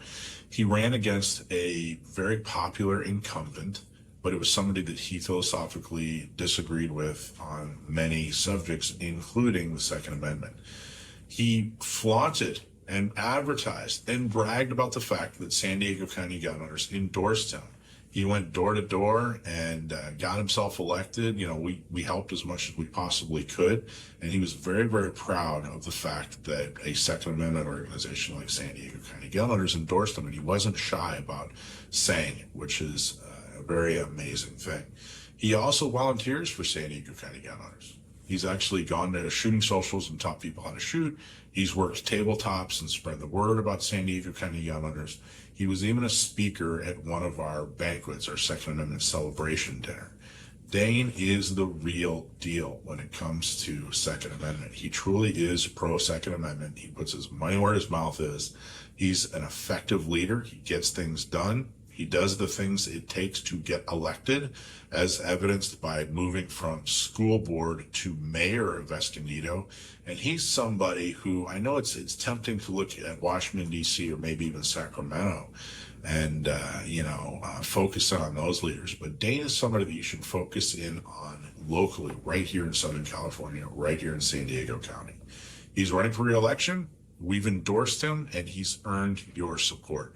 At the very least, check him out online, send him an email and say thanks, but consider donating to him. Consider donating your time to his campaign. And make sure you tell your friends, especially if they live in Escondido, that Dane White is the guy for re-election when it comes to mayor of Escondido. So that's why Dane White is a legit Second Amendment guy and why we support him. He actually was at the mayoral summer summit, and I thought he did a really good job. What do you think of the job he did, Alisha? Oh, absolutely. He's my favorite. He was your favorite? He was real. You can tell he's not a career politician. He's a real person with just gumption to get the right things done. So, yeah, he was a business owner. He's got a beautiful family, and he's just a real sincere, good guy who tries to do the right thing. Absolutely. Very much respect him. So there you go. Dane White, Escondido mayor, up for re-election and endorsed by San Diego County gun owners. There's your candidate profile for the week.